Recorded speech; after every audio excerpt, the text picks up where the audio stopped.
Hello everyone. તો ઘણા બધા દર્દીઓના મોઢે અથવા લોકોના મોઢે સાંભળ્યું હશે કે અમને એલર્જી છે. તો આજે આપણે જાણીશું એલર્જી એટલે શું, એ થવાના કારણો શું, લક્ષણો શું અને એની દવાઓ શું કરી શકાય. તો એલર્જી એટલે કે જ્યારે શરીર બાહ્ય તત્વોના કોન્ટેક્ટમાં અથવા સંપર્કમાં આવે, જેના કારણે આપણી શરીરની રોગપ્રતિકારક શક્તિ છે એ વધુ પડતું રિસ્પોન્ડ કરે અને જેના કારણે જે લક્ષણો આવે જેને આપણે એલર્જી તરીકે ઓળખીએ છીએ. તો આ બાહ્ય તત્વો કયા હોઈ શકે? તો જે બાહ્ય તત્વો છે જેના કારણે શરીરની રોગપ્રતિકારક શક્તિ વધુ પડતું રિસ્પોન્ડ કરે છે, આ બાહ્ય તત્વોને અમે એલર્જન્સ તરીકે ઓળખતા હોઈએ છીએ. તો આ એલર્જન્સ કોમન ધૂળ છે, ધુમાડો છે, રજકણો છે, પરાગરજ છે, પ્રાણીઓના વાળ છે, આ ઉપરાંત ચેન્જ ઓફ વેધર પણ હોઈ શકે છે, વાતાવરણમાં થતો સડન ફેરફાર. આ ઉપરાંત સ્ટ્રોંગ સ્મેલ છે, પરફ્યુમ છે, અગરબત્તીનો ધુમાડો છે, આ ઉપરાંત આર્ટિફિશિયલ કલર છે, ઘણી બધી વસ્તુ ખાવા પીવાના કારણે પણ એલર્જી થઈ શકે છે, જેની અંદર કોમનલી દૂધ છે, ઘઉં છે, આથાવાળી વસ્તુ છે, ખટાશવાળી વસ્તુ છે.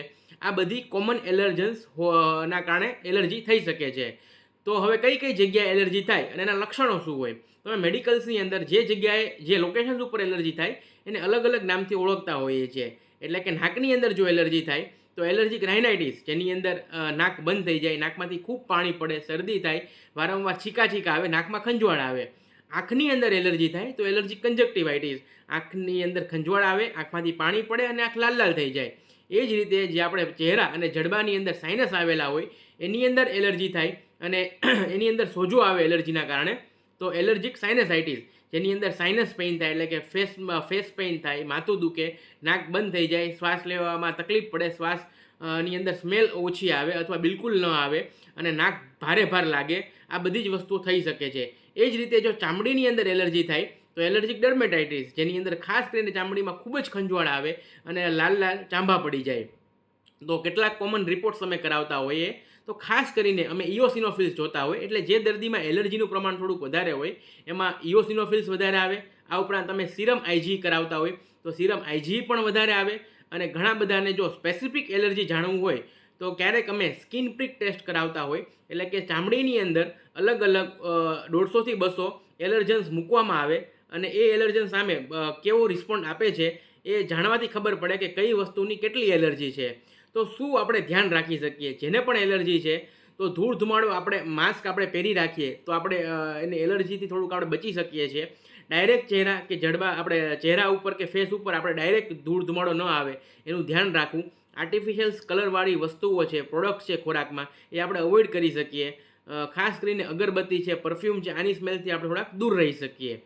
તો ટ્રીટમેન્ટની વાત કરીએ તો બીજી જે ટ્રીટમેન્ટ છે એની અંદર એવું હોય કે તમારે દવાઓ લેવી જ પડે, એટલે દર્દીની માનસિકતા એવી થઈ જાય કે હવે મારે દવાઓ કાયમ લેવી જ પડશે અને આના સાથે જ જીવવું પડશે.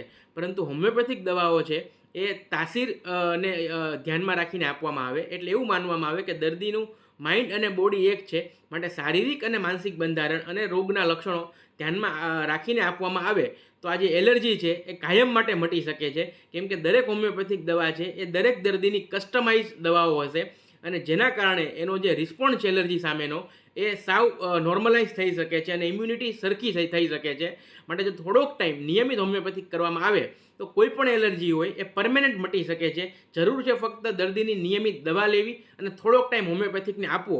તો આ બે વસ્તુ જો કરે તો આ એલર્જી કાયમ મટી શકે છે અને કાયમ એને ગોળીઓ લેવાની જરૂર પડતી નથી. તો કેટલીક કોમન હોમિયોપેથિક દવાઓ જેવી કે આર્સેનિક, આર્સાયોડ, એલિયમ સેપા, યુફ્રેસિયા, સબાડીલા, પલ્સેટિલા, રસ્ટોક્સ, આ ઉપરાંત વાયેથિયા, એમ્બોઝિયા, અર્ટિકા યુરેન્સ, કાલીબીજ, ટૂંકમાં હોમિયોપેથિકમાં ખૂબ સારી દવાઓ છે.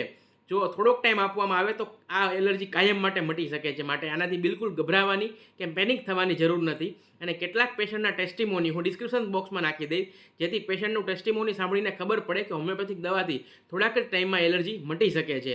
જો આવા જ વિડીયો ગમતા હોય તો ચેનલને લાઇક કરો, સબસ્ક્રાઈબ કરો. Thank you so much.